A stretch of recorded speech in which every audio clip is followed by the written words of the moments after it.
Bismillah, Assalamualaikum warahmatullahi wabarakatuh. Salam sejahtera bagi Waalaikumsalam. teman-teman dan penonton lain yang berbahagia. Pertama-tama marilah kita panjatkan puji syukur kepada Allah Subhanahu wa taala karena telah memberikan rahmat dan kesehatan, keselamatan sehingga kita dapat berkumpul di ruang Zoom ini.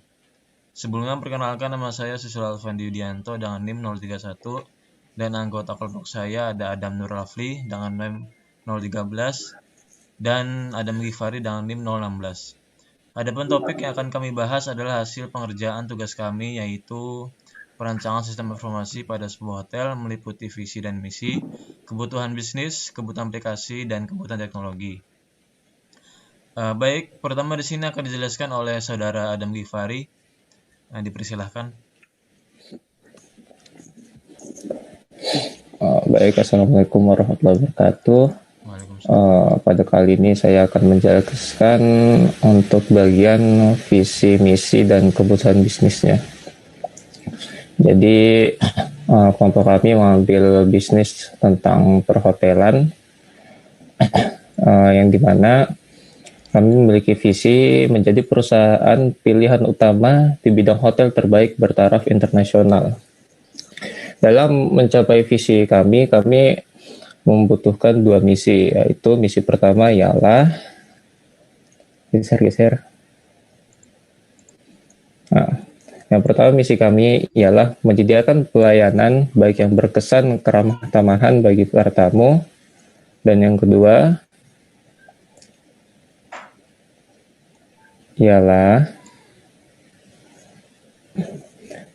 adalah melayani kepentingan semua tamu dengan penuh integritas, bermartabat, dan profesionalisme dengan mengoptimalkan aset dengan nilai yang setinggi-tingginya.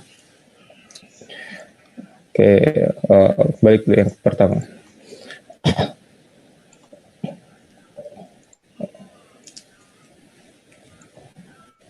Nah, dalam pelaksanaannya, di misi pertama, kami membagi beberapa service hotel menjadi bagian-bagian tersendiri, yang dimana service yang kami sediakan meliputi catering service dengan ada dua jenis, yaitu food full 24 hours dan juga breakfast only.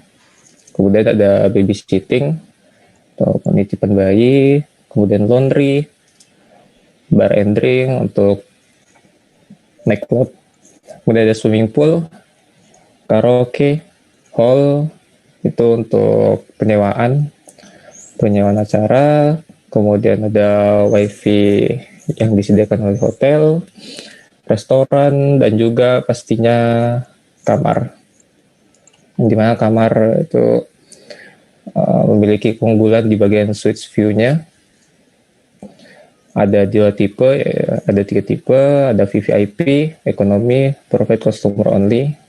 Untuk bagian VIP-nya, keunggulannya adalah nature view-nya. Kemudian untuk mencapai dalam pelaksanaan misi kedua, kami membaginya untuk customer service. Kami membaginya menjadi 3 bagian, yaitu yang pertama untuk informasi lebih lanjutnya, kemudian ada special offers, dan yang paling utamanya adalah reservasinya. Dalam proses booking atau reservasi, ada 4 hal yang kami butuhkan, yaitu kebutuhan hardware-nya, software-nya, prosedur, user, dan database. Untuk hardware-nya, untuk saat ini membutuhkan perangkat komputer yang nantinya akan dijelaskan lebih lanjut lagi. Untuk software-nya kami memakai website, dan untuk prosedurnya nanti akan dijelaskan ada bagian pendaftaran, pemesanan, pembayaran, pendataan. Kemudian untuk bagian usernya ini untuk yang mengurus booking dan reservasinya itu ada klien, ada administrator, dan resepsionis. Untuk database-nya kami menyimpan filenya di server. Oke, untuk beberapa bagian perjalanan sistemnya akan saya jelaskan nih. Ganti share screen-nya dulu.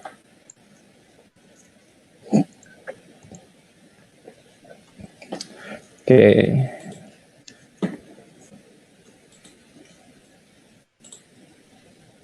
Bisa kelihatan kan nih?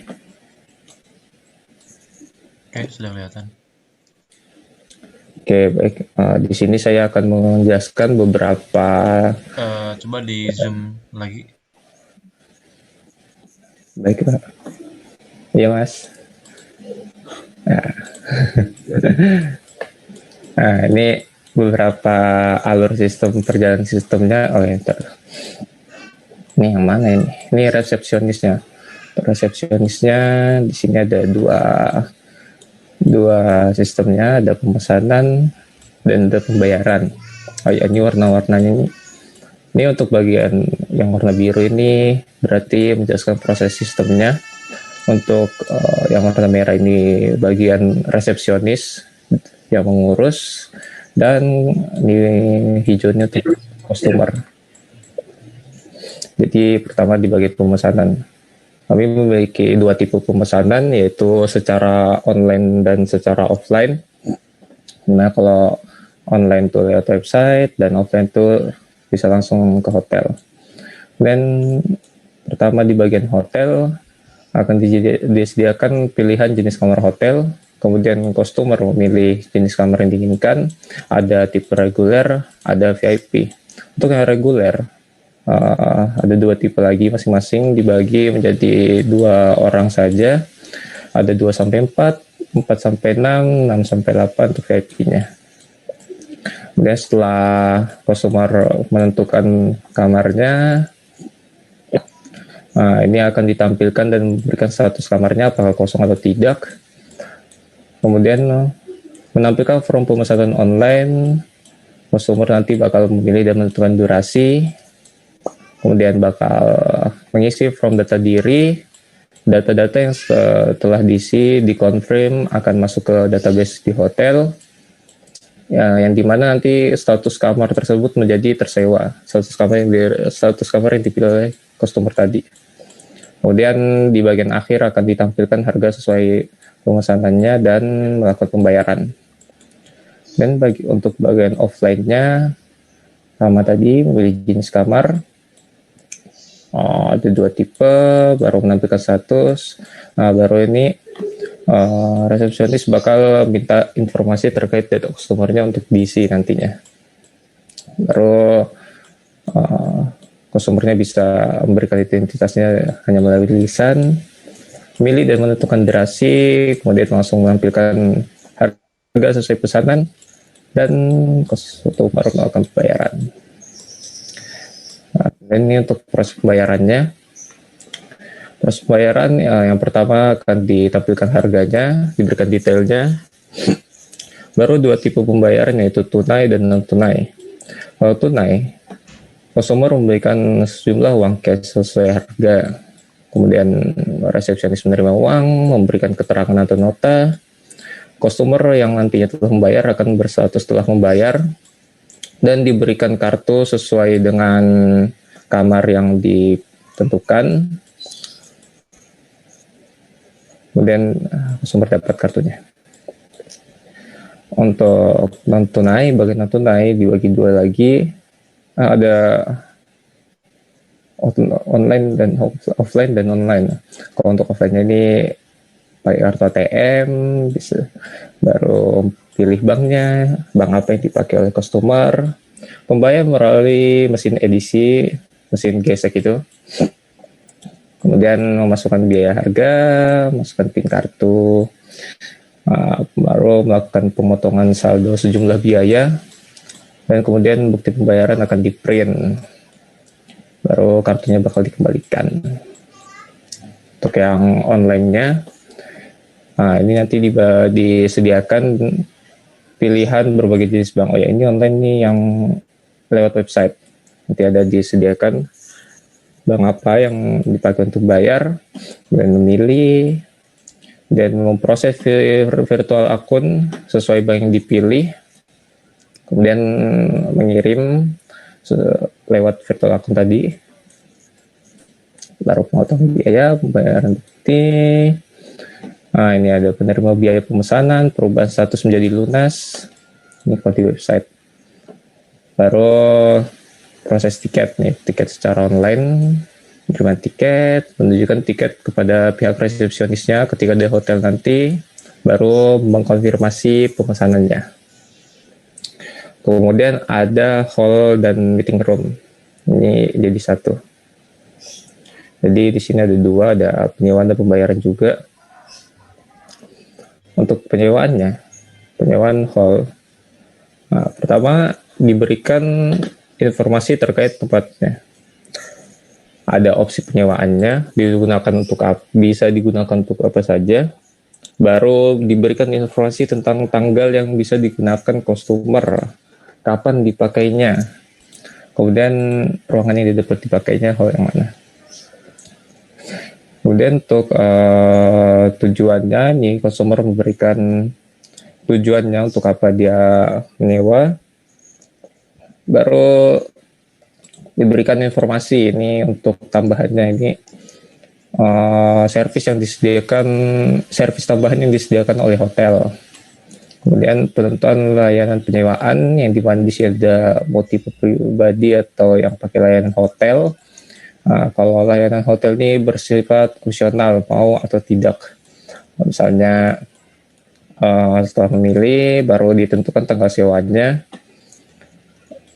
Kemudian diberikan form data diri penyewa, diisi penerimaan informasi sewa dan data penyewa, memasukkan data ke dalam database penyewaan hall. Nanti statusnya pada tanggal tersebut akan dirubah menjadi telah disewa oleh penyewa tersebut. Kemudian untuk bagian pembayaran, ini pertama melakukan kalkulasi dulu harga pesanan klien, memberikan detail sesuai harga pesanan. Nah, di sini ada 3 tipe pembayaran, ada down payment atau DP, ada cicilan atau full cash. Untuk bagian DP, pertama pihak hotel ini bakal menentukan uang mukanya berdasarkan harga pesanan. Kemudian membuat keterangan terkait pembayaran, baru penyerahan sejumlah biaya uang muka.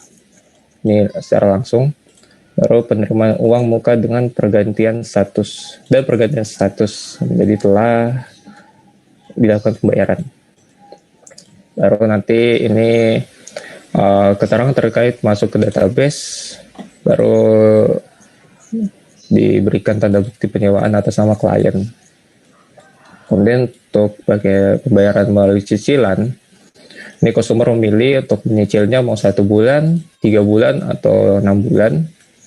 Kemudian biayanya akan dihitung kembali sesuai dengan durasi cicilan yang dipilih oleh klien.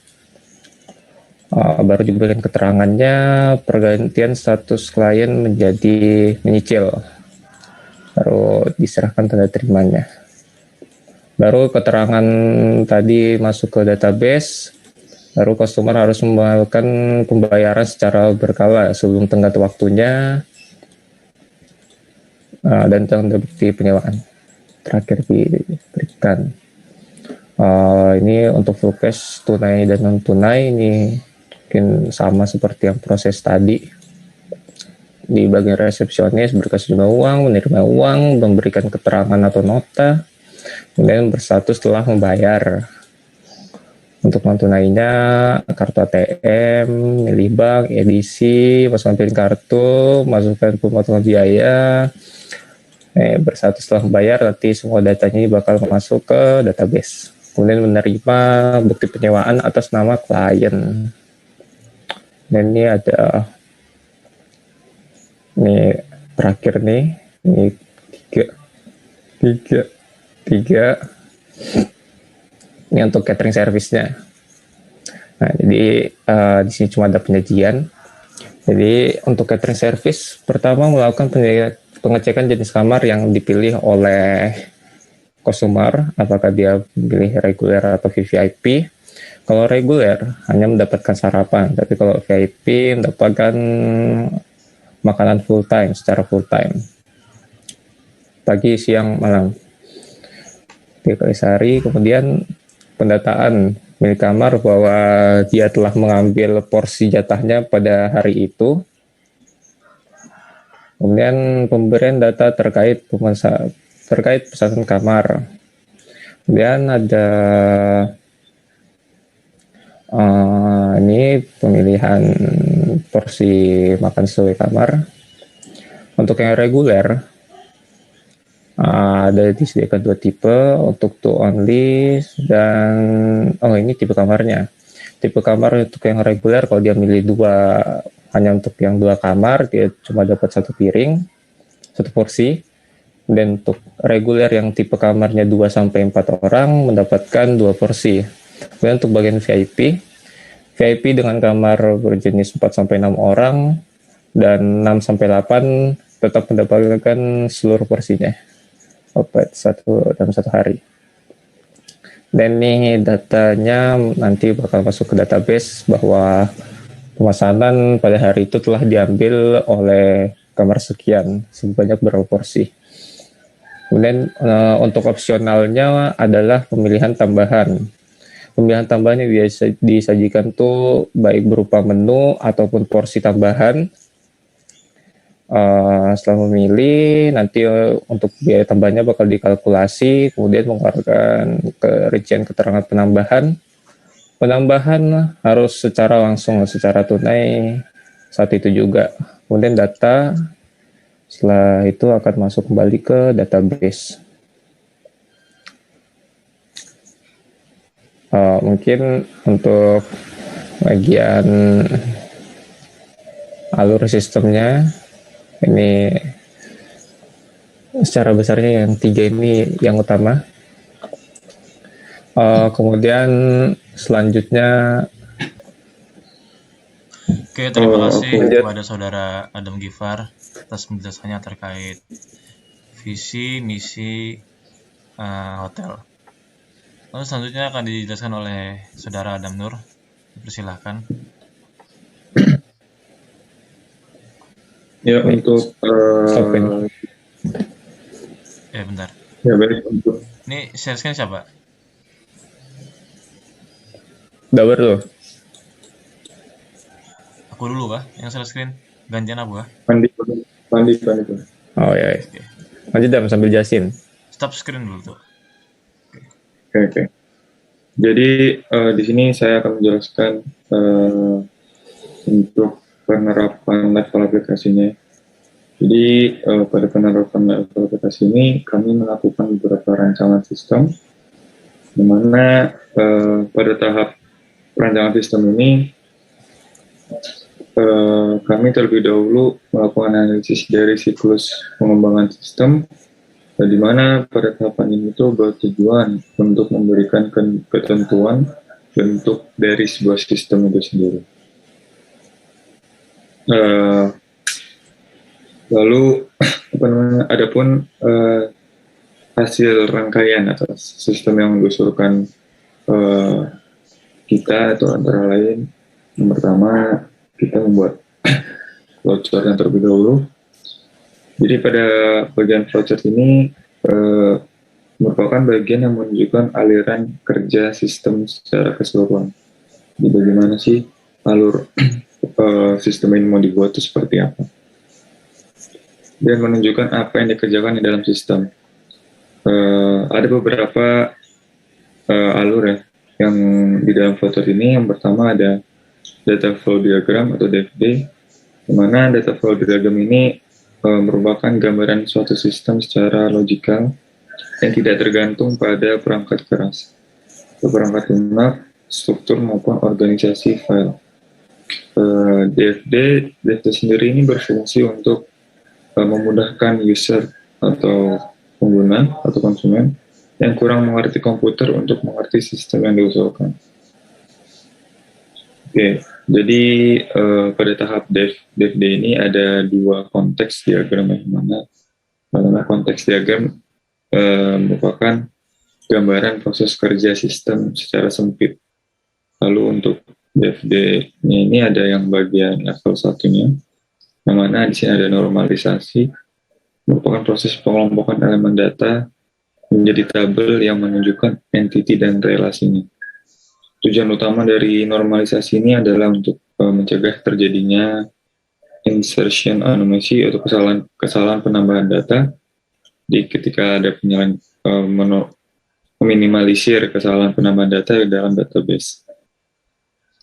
Lalu untuk bentuk-bentuk normalisasi itu ada yang 1NF atau satu first normal form, lalu ada 2NF dan third NF. Jadi untuk yang 1NF ini mempunyai ciri yaitu setiap data itu dibentuk dipecah dalam satu persatu ya, satu persatu relasi. Lalu untuk 2NF second itu bentuk datanya itu telah memiliki kriteria atau bahasa simpelnya adalah datanya itu harus mengikuti primary UID-nya.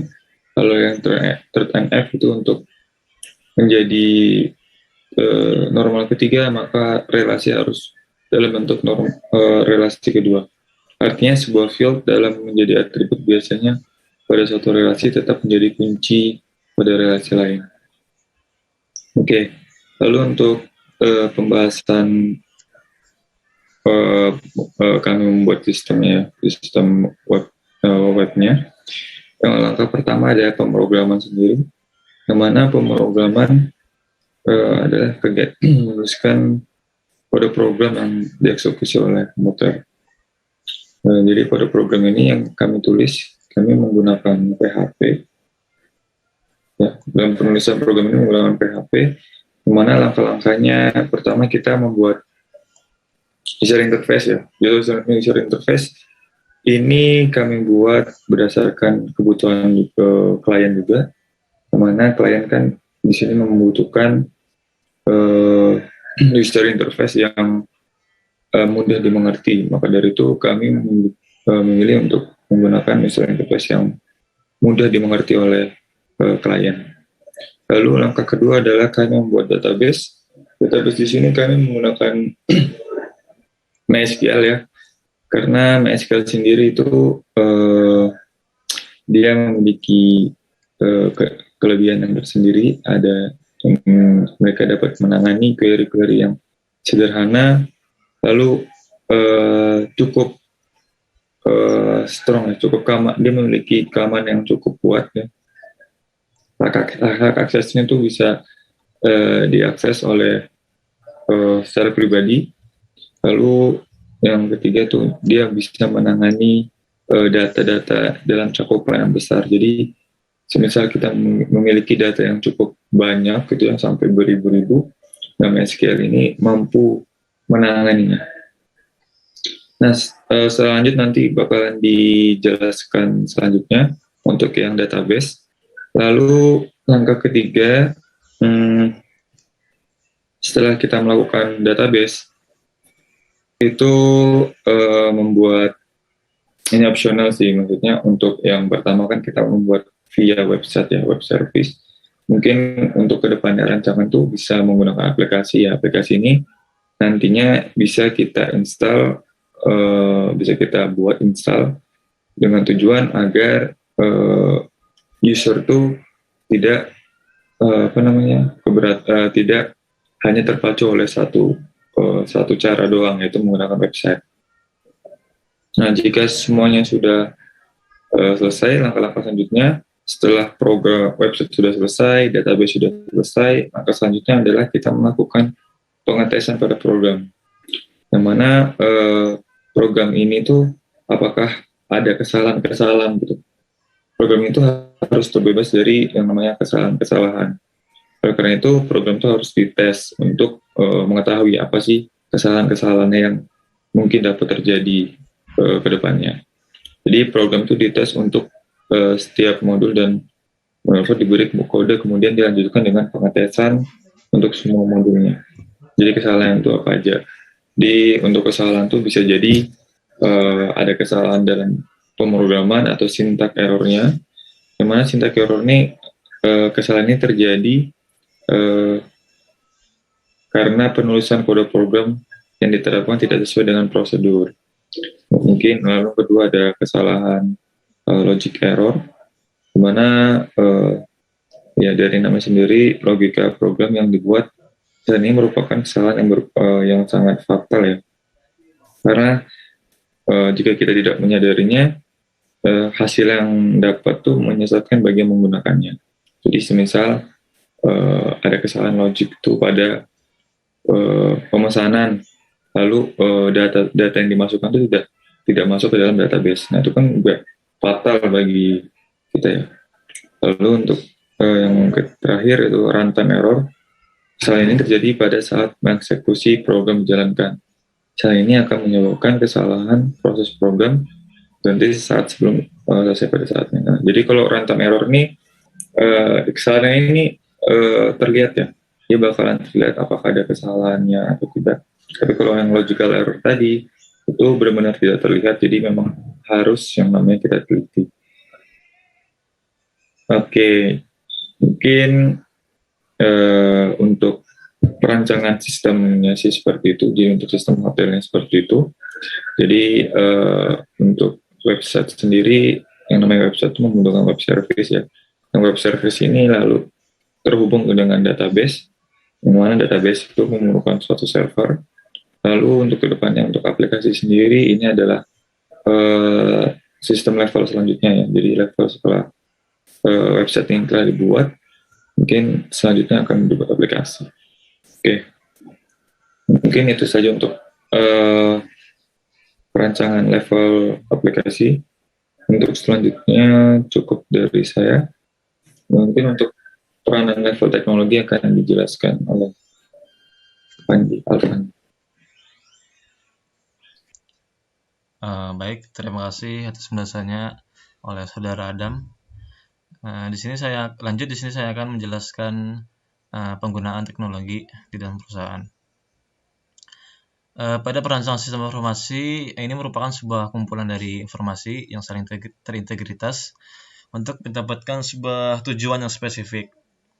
Sistem informasi reservasi hotel kami yang merupakan bentuk lain dari pelayanan publik dan menawarkan jasa dalam pendataan administrasi pada reservasi perhotelan.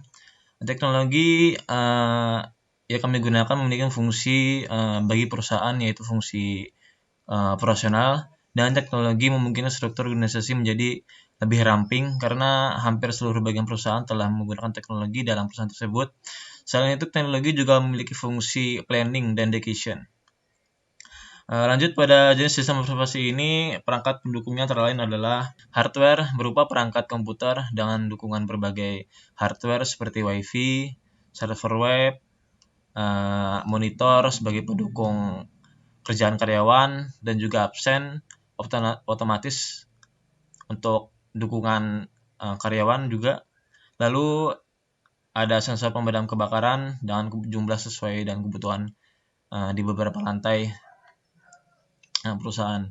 Lalu lanjut software, dan sistem ini berupa web yang kami gunakan dengan dukungan PHP sebagai servernya dan MySQL sebagai database-nya yang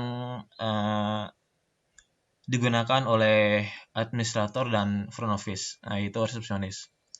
Lalu lanjut prosedur, itu berupa proses yang terjadi dalam sistem ini, yaitu pendaftaran yang dilakukan oleh klien ketika hendak memesan sebuah kamar. Lalu pemesanan yang juga dilakukan oleh klien sesuai dengan prosedur. Lalu pembayaran juga dengan harga yang sesuai dan kebutuhan klien, baik itu secara cash atau melalui bank. Lalu pencatatan data pemesanan setiap klien yang dilakukan oleh resepsionis. Lalu ada pengguna yang terdiri dari klien yang melakukan berbagai prosedur seperti yang saya sebutkan tadi, itu pendaftaran, pemesanan, dan pembayaran. Lalu ada administrator dan resepsionis yang melayani segala apa yang diinginkan oleh klien.